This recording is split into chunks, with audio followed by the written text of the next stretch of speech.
ٹھیک ہے، ہمیں فتح مل گئی ہے، ہم نے مسلمانوں کے 70 افراد کو بقول ان کے تو قتل کر دیا، حقیقت میں شہادت کے منصب پر فائز ہوئے، لیکن انہوں نے کہا کہ ہم نے ساروں کو ختم کیوں نہیں کر دیا، ہم نے اسلام کی آواز کو ہمیشہ کے لیے کیوں نہیں دبا دیا، تو یہ تو ہم سے بڑی غلطی ہوئی ہے۔ اب انہوں نے سوچا کہ دوبارہ واپس جاتے ہیں، ابھی وہ فوج زخمی حالت میں ہوگی، افسردگی کی کیفیت میں ہوگی، تو دوبارہ جا کر انہیں ملیا میٹ کرنے کی کوشش کرتے ہیں۔ لیکن جو ان کے سربراہ تھے اس وقت، ابو سفیان، بعد میں مسلمان ہو گئے، تو بڑے ذہین اور سمجھدار آدمی تھے۔ انہوں نے ایک آدمی کو تیار کیا یا کچھ افراد کو تیار کیا اور کہا کہ ذرا ایسے خبر تو وہاں جا کے مسلمانوں کی فوج کے لیے۔ اب یہ بات آپ نے سمجھ لی، اب یہاں سے پھر دیکھیے کہ اللہ تبارک و تعالیٰ کیا فرماتے ہیں۔ اللہ تبارک و تعالیٰ فرماتے ہیں کہ جب انہیں لوگوں نے کہا کہ جناب دوبارہ جمع ہو کے آ رہے ہیں، اب ڈریے، تو نبی اکرم صلی اللہ علیہ وسلم اور صحابہ کرام کے ایمان میں اضافہ ہو گیا، یعنی بجائے اس کے کہ پریشان ہوتے کہ ہم اس حالت میں ہیں، دوبارہ پھر وہ آ رہے ہیں تازہ دم ہو کر، ایمان میں اضافے کے بعد جو الفاظ انہوں نے فرش پر ادا کیے وہ الفاظ وحی بن کر عرش سے آئے ہیں۔ سنیے ذرا، وقالوا حسبنا اللہ ونعم الوکیل، صحابہ کرام رضی اللہ تعالی عنہ اجمعین نے کہا، جن لوگوں نے انہیں خوف زدہ کرنا چاہتا ان سے کہا ہمیں اللہ کافی ہے اور وہ بہترین مددگار ہے۔ آپ دیکھ لیجئے کس ایمان کی اعلیٰ معیار پر فائز تھے۔ ایمان کے نبی اکرم صلی اللہ علیہ وسلم کی یہ حدیث ذہن میں رکھا کریں کہ میرے صحابہ ستاروں کی مانند ہیں، جس کی پیروی کرو گے کامیاب ہو جاؤ گے۔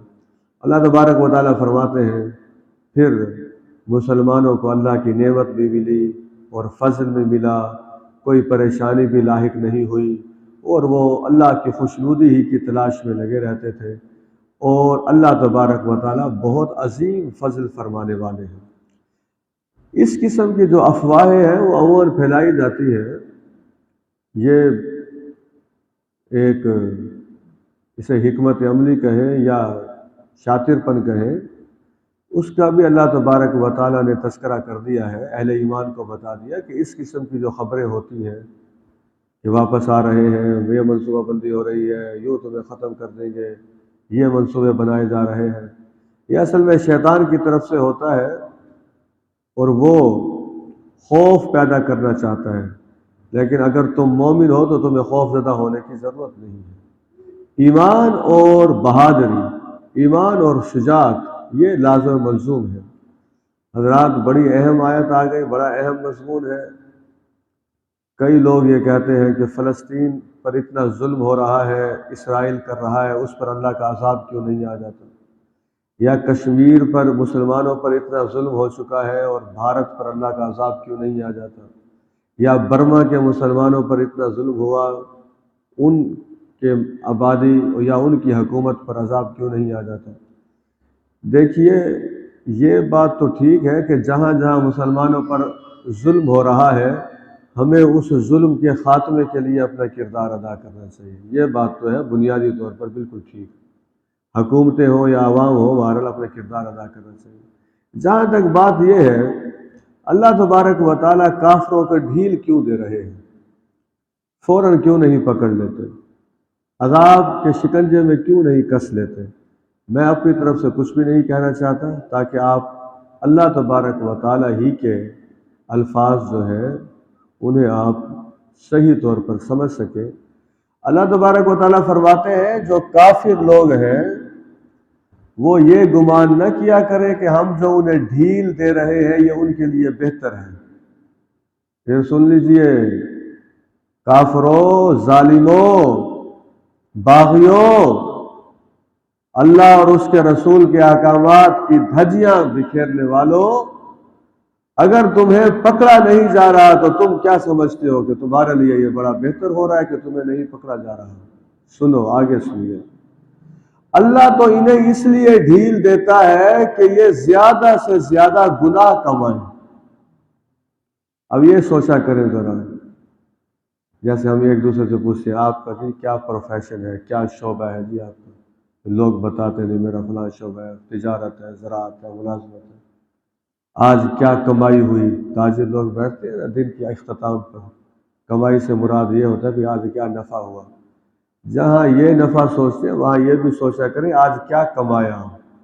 اللہ تبارک و تعالیٰ کے احکامات کے حوالے سے، شریعت کے حوالے سے، دین اسلام کے حوالے سے آج میری زبان کی کمائی کیا رہی، آج میرے کانوں کی کمائی کیا رہی، آج میرے ہاتھ کی کمائی کیا رہی، آج میرے دل کی کمائی کیا رہی، آج میرے دن اور میری رات کی کمائی کیا رہی، تو میں نے کس قسم کی کمائی کی ہے، وہ کمائی مجھے جنت کی طرف لے جائے گی یا وہ کمائی مجھے جہنم کی طرف لے جائے گی۔ یا رات کو سونے سے پہلے اپنا احتساب کرنا چاہیے، سارے دن کی سرگرمیوں پر نظر ڈالنی چاہیے۔ ایک ہے بالکل اوندھے منہ سو گیا جا کے بالکل، لیکن ایک یہ ہے کہ مومن جو ہے وہ سوتے وقت جائزہ لے اس بات کا۔ میں یہ نہیں کہتا کہ 1-2 گھنٹے لگا دے اس جائزے میں، 1-2-3-4 منٹ ہی کافی ہے۔ اپنے زندگی، اپنی دن کی ساری سرگرمیوں پر انسان نظر دوڑائے، کب کب کیا کیا غلطی ہو گئی ہے۔ اگر دیکھے کہ سارے ہی اچھے کام ہوئے ہیں تو پھر اپنی تعریف کرنے کی بجائے اللہ کی تعریف کرے۔ اگر یہ دیکھے کہ معاملات یہ فلاں فلاں گڑبڑ ہو گئے ہیں تو پھر اس وقت اللہ تبارک و تعالیٰ سے معافی مانگ کر آئندہ نہ کرنے کی توفیق مانگے اللہ تبارک و تعالیٰ سے۔ تو فرمایا کہ اللہ تبارک و تعالیٰ تو تمہیں اس لیے ڈھیل دے رہے ہیں کہ زیادہ تم گناہ کماؤ۔ وَلَهُمْ عَذَابٌ مُّهِینٌ، ان کافروں کے لیے دردناک عذاب ہے۔ استغفر اللہ۔ اب دنیا میں ہو کیا رہا ہے اصل میں؟ یہ جو دنیا اللہ تبارک و تعالیٰ نے بنائی ہے، اس میں کیا کر رہے ہیں اللہ تبارک و تعالیٰ؟ اتنی مخلوق ہے، 200 کے قریب ممالک ہیں۔ 2 لفظ یاد کر لیجئے اسی رکوع میں آئے ہوئے ہیں، طیب اور خبیث۔ طیب کا مطلب کیا ہوتا ہے؟ پاک۔ خبیث کا مطلب کیا ہوتا ہے؟ ظاہر ہے پھر ناپاک ہی ہوگا، گندا۔ اللہ تبارک و تعالی انسانوں کو تخلیق کر کے، زندگی عطا کر کے، پھر موت کا فیصلہ کر کے، یہ زندگی اور موت کے درمیان جتنا عرصہ ہے اس میں یہ فیصلہ ہو جاتا ہے کہ یہ آدمی طیب ہے یا خبیث ہے۔ وہ یہ ہو رہا ہے دنیا میں۔ یہی بات ہمیں سمجھ آ رہی تو یہ بہت بڑی بات ہے کہ کہیں میں خباثت کے راستے پر تو نہیں چل رہا، چاہے کوئی مرد ہے چاہے کوئی عورت ہے۔ اللہ تبارک و تعالیٰ فرماتے ہیں میں تو خبیثوں کو اور پاکیزہ لوگوں کو علیحدہ علیحدہ کر رہا ہوں۔ اب خواب خود دیکھ لیجئے، پاکیزہ لوگوں کو کہاں بھیج دیا جائے گا؟ جنت میں، اور خبیث لوگوں کو کہاں بھیج دیا جائے گا؟ جہنم میں۔ سیدھا سادہ اصول۔ اس کے بعد پھر اللہ تبارک و تعالیٰ فرماتے ہیں جو لوگ بخل کرتے ہیں، زکوٰۃ ادا نہیں کرتے، لوگوں کی مدد کرنے کی صلاحیت رکھتے ہیں مدد نہیں کرتے، لوگوں کو مسائل سے نکالنے کی صلاحیت رکھتے ہیں لیکن نہیں نکالتے، سگا بھائی بہنوں کی غربت دور کرنے کے لیے کوئی کردار ادا نہیں کرتا، حقیقی بھائی کے مسائل کو حل کرنے کے لیے کوئی کردار ادا نہیں کرتا، گھروں میں خواتین ایک دوسرے کی تنگی پریشانی کو دور کرنے کے لیے کوئی کردار ادا نہیں کرتی۔ جو دولت ہے اپنے اوپر خرچ کرنی ہے، چاہے لاکھ ہے چاہے کروڑ ہے، لباس بہتر سے بہتر، رہائش بہتر سے بہتر، خوراک بہتر سے بہتر، سواری بہتر سے بہتر، اپنی ہی زندگی کو بنائے چلے جانا ہے۔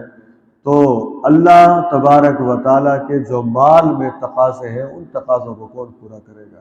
قرآن مجید میں ہے کہ جو لوگوں کو ہم مال دیتے ہیں اس میں ان لوگوں کا حصہ ہوتا ہے جنہیں ہم نے مال سے محروم رکھا ہوا ہے، اور جو ہم لوگوں کو مال دیتے ہیں اس میں مانگنے والوں کا حصہ ہوتا ہے۔ ہم مانگنے والوں سے وہ مراد نہیں ہے جو پیشہ ور بھکاری ہے، مانگنے والوں سے مراد وہ خوددار لوگ ہیں جو بہرحال مسائل کا شکار ہو جاتے ہیں اور پھر انہیں لوگوں کے سامنے سوال پھیلانا پڑتا ہے۔ حضرات، اختتام کی طرف آ رہے ہیں۔ الحمدللہ 19واں رکوع سورۃ آل عمران بتاتے ہوئے شرم آ رہی ہے، لیکن ظاہر ہے اب قرآن میں جب خود آ گیا تو تذکرہ کرنا پڑے گا۔ یہودی ایسے بدبخت لوگ ہیں، حالانکہ یہ انبیاء کی اولاد ہے، حضرت ابراہیم علیہ السلام کی اولاد، حضرت یعقوب علیہ السلام کی اولاد ہے، لیکن یہ ایسے بدبخت ہیں، یعنی ان کی ساری اولاد بدبخت نہیں ہے، حضرت محمد صلی اللہ علیہ وسلم بھی انہی کی اولاد ہے اور سارے انسانوں کے اندر نمایاں مقام رکھنے والے ہیں۔ انہوں نے جب زکوٰۃ کے بارے میں سنا کہ اللہ تبارک و تعالیٰ نے زکوٰۃ کا حکم دیا ہے، مال خرچ کرنے کا حکم دیا ہے، تو اب آپ ذرا سوچئے، انہیں شرم نہ آئی، حیا نہ آئی اس قسم کا تبصرہ کرتے ہوئے؟ اللہ نے ان کے تبصرے کو قرآن میں نقل کر دیا تاکہ قیامت تک آنے والے لوگ دیکھیں کہ کوئی انسان اتنا گرا ہوا ہوتا ہے کہ وہ بندہ ہو کر اپنے خالق کے بارے میں اتنی غلط بات کہہ دیتا ہے۔ انہوں نے کیا کہا جب ان سے مال کا تقاضا کیا گیا؟ تو کہنے لگے ان اللہ فقیر ونحن اغنیاء، اچھا اللہ فقیر ہو گیا اور ہم مالدار ہیں، تو سب سوچ لیجیے۔ ان ظالموں سے آپ کیا توقع رکھتے ہیں کہ یہ ظالم دنیا کو کیا امن دیں گے؟ یہ ظالم دنیا کے اندر کیا عدل و انصاف قائم کریں گے؟ یہ ظالم دنیا کو کون سے اخلاقی رویہ دکھیں گے؟ اس لیے آپ دیکھیے، پاکستان جب سے بنا ہے اسرائیل کے ساتھ کوئی تعلقات نہیں۔ میں سیاسی جماعتوں کے نام نہیں لیتا، یہ جتنی جماعتیں تینوں جو حکومت میں رہی ہیں، ان تینوں میں وہ لوگ شامل ہیں جو اسرائیل کے حوالے سے بڑا نرم گوشہ رکھتے ہیں۔ اس کی کیا وجہ ہے، کیا ہے ان کے ذہن میں خرافات ہے اور کیا خرابیاں ہیں، وہ ہم اس پر کیا بات کر سکتے ہیں؟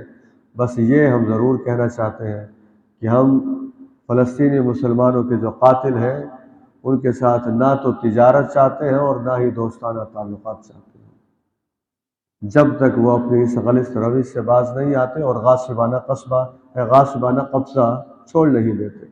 تو انہوں نے کہا جی اللہ تبارک و تعالیٰ فقیر اور ہم مالدار۔ اب یہاں ایک بات سمجھ لیجئے، بعض اوقات انسان اپنے بارے میں کوئی ایسی بات سنتا ہے کہ بس وہ کہتا ہے جی بس ہو گیا جی، اب برداشت ختم۔ اسی جملے سے اللہ کی برداشت کا اندازہ لگا لیجیے۔ اب جنہوں نے یہ کہا ہوگا مدینہ منورہ میں، جس کے پاس ساری کائنات بند مٹھی کی طرح ہے، وہ چاہے تو اسی وقت موت کے منہ میں پہنچا دے، لیکن نہیں۔ اس لیے اپنے بارے میں جب کبھی کسی رشتہ دار کی زبان سے، کسی دوست کی زبان سے، کسی ہمسائے کی زبان سے، کسی نوازی کی زبان سے کوئی غیر اخلاقی بات سنے تو یہ واقعہ یاد کر لیجیے۔ اللہ تبارک و تعالیٰ کے بارے میں لوگوں نے یہ کہہ دیا تھا، میری کیا حیثیت ہے؟ اللہ تبارک و تعالیٰ فرماتے ہیں جو تم نے کہا ہے وہ ہم نے لکھ لیا ہے، تمہاری بات لکھی جا چکی ہے، اور جو تم نے انبیاء کو ناحق قتل کیا ہے وہ بھی تمہارا جرم لکھا ہوا ہے۔ قیامت والے دن پھر ہم فیصلہ فرما دیں گے اور ہم کہہ دیں گے اب جلنے والے عذاب کا مزہ چکھو۔ اللہ تبارک و تعالی ہمیں محفوظ فرمائے۔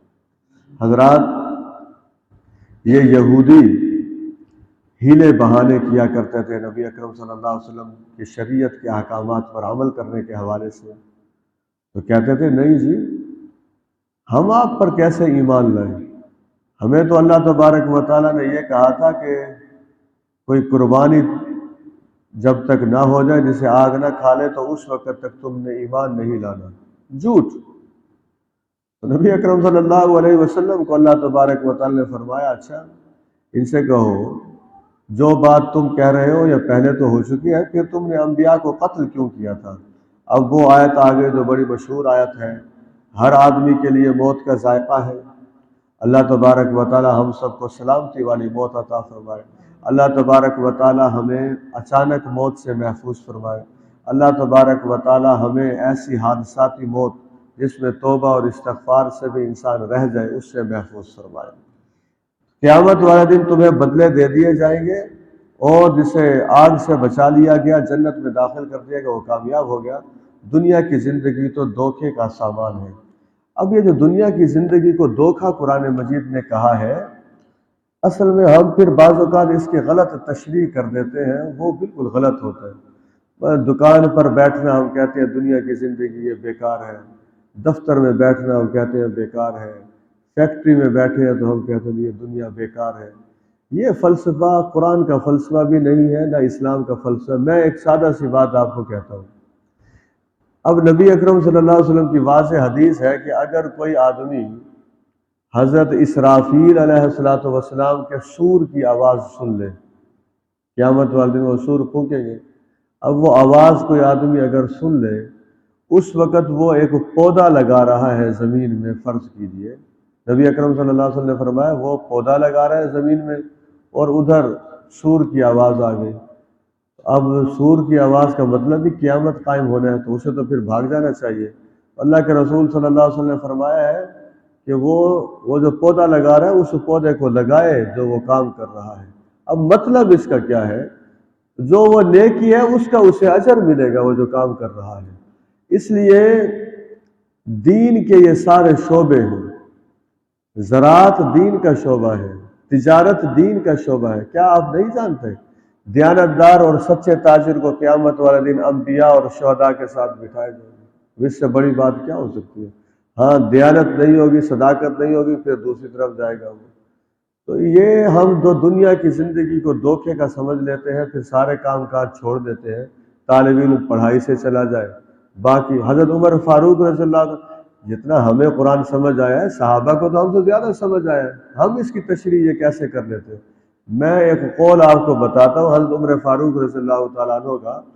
صحابہ سے فرمایا کرتے تھے تجارت کے اندر خوب دلچسپی لو، اچھے طریقے سے تجارت کیا کرو، کہیں ایسا نہ ہو کہ پھر غیر مسلم اس تجارت پر چھا جائیں۔ تو یہ دیں گے اب یہ سارے معاملات ادھر سے ادھر کر دینا بالکل، اور لوگوں کو یہ بتانا کہ تم جو کچھ کر رہے ہو اس کا تو کوئی فائدہ نہیں ہے، غلط بات ہے یہ۔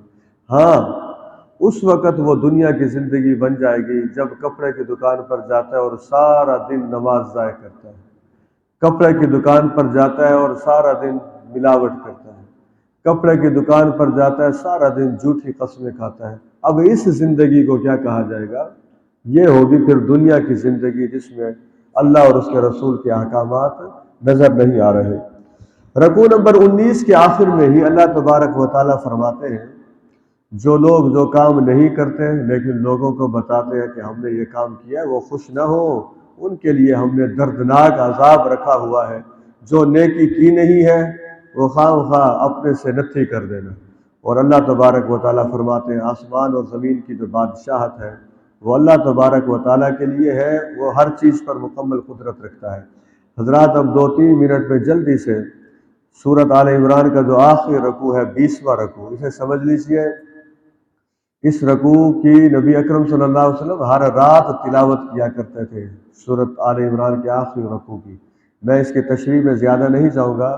عقل مند لوگ وہ ہیں جو آسمان اور زمین کی تخلیق میں رات اور دن کے اختلاف میں غور و فکر کرتے ہیں۔ نمبر 2، وہ کھڑے ہوئے، بیٹھے ہوئے، لیٹے ہوئے اللہ کو یاد کرتے ہیں۔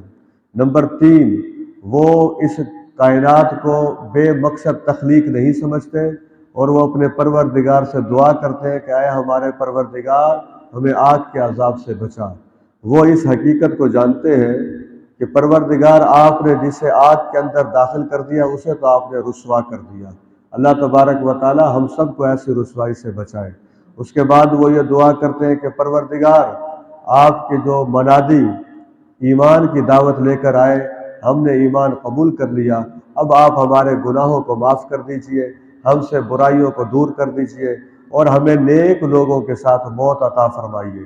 پروردگار جو آپ نے ہم سے رسولوں کے ذریعے وعدے کیے ہیں وہ ہمیں عطا فرمائیے اور قیامت والے دن ہمیں رسوا نہ کیجیے گا، یقیناً آپ وعدے کی خلاف ورزی نہیں کرتے۔ یہاں تک تو ہے دعا اہل ایمان کی۔ اب خوش ہو جائیے، تھکاوٹ کو ختم کر کے سنیے۔ اللہ تبارک و تعالیٰ فرماتے ہیں ان کے رب نے، یعنی ایمان والوں کے رب نے ان کی اس دعا کو قبول فرما لیا۔ دعا کو کیا کر لیا جی؟ قبول فرما لیا۔ اور فیصلہ کیا فرمایا سنیے ذرا، میں جو تم میں سے عمل کرنے والا ہے، چاہے مرد ہے چاہے عورت ہے، میں کسی کے عمل کو ضائع نہیں کروں گا۔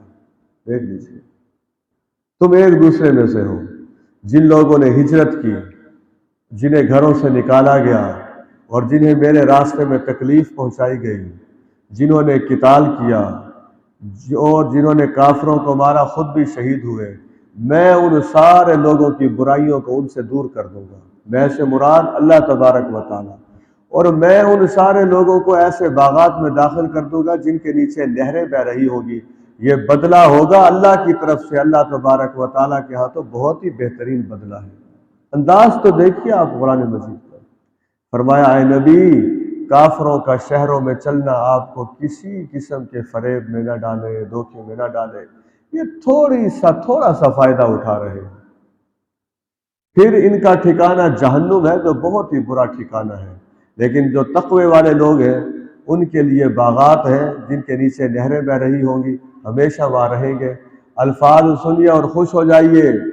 نزلا من عند اللہ، ان کی دعوت ہوگی اللہ تبارک و تعالیٰ کی طرف سے۔ وما عند اللہ خیر للابرار، نیک لوگوں کے لیے اللہ تبارک و تعالیٰ کے ہاں بہت بہتر چیز ہے۔ آخری دو آیات، پھر یہودیوں کو بھی اور عیسائیوں کو بھی دعوت دی جا رہی ہے۔ اہل کتاب، اگر تم میں سے ایسے لوگ ہوں گے جو اللہ پر ایمان لائیں گے، جو ہم نے تمہاری طرف کتاب تورات انجیل نازل کی تھی اس پر ایمان لائیں، اور جو ہم نے تمہاری طرف نازل کیا یعنی حضرت محمد صلی اللہ علیہ وسلم کی طرف نازل کیا اس پر وہ ایمان لائیں، اور جو ان کی طرف نازل کیا تورات اور انجیل اس پر بھی ایمان لائیں۔ اللہ سے ڈریں، اللہ کی آیات کو تھوڑی قیمت کے عوض نہ بیچ دیں۔ ایسے لوگوں کو بھی اللہ تبارک و تعالیٰ کے ہاں بہترین اجر ان کے ہاں ملے گا۔ اللہ تبارک و تعالیٰ یقیناً حساب کتاب جلد لینے والے ہیں۔ آخری آیت پڑھ رہا ہوں، پھر اس کا ترجمہ کر کے دعا کرتے ہیں۔ یا ایھا الذین آمنوا اصبروا وصابروا ورابطوا واتقوا اللہ لعلکم تفلحون۔ ایمان والو، صبر اور ثابت قدمی اختیار کرو۔ میں انشاءاللہ کل بتاؤں گا رباط کسے کہتے ہیں، اب تشریح زیادہ ہو جائے گی۔ اللہ سے ڈرو تاکہ تم سارے کامیاب ہو جاؤ۔ وآخر دعوانا الحمدللہ رب العالمین۔ الحمدللہ رب العالمین، اللہم صلی علی محمد النبی الامی وعلی آلہ وصحبہ وسلم۔ ربنا هب لنا من ازواجنا وذرياتنا قرة اعین واجعلنا للمتقین اماما۔ اللہم انک عفو تحب العفو فاعف عنا۔ سبحان اللہ وبحمدہ سبحان اللہ العظیم۔ اے اللہ تقوی بھی ہمیں آپ ہی عطا فرمائیے اور کامیابی بھی آپ ہی عطا فرمائیے۔ سبحان اللہ وبحمدہ سبحان اللہ العظیم۔ وصلی اللہ تعالی علی خیر خلقہ محمد وعلی آلہ وصحبہ اجمعین برحمتک یا ارحم الراحمین۔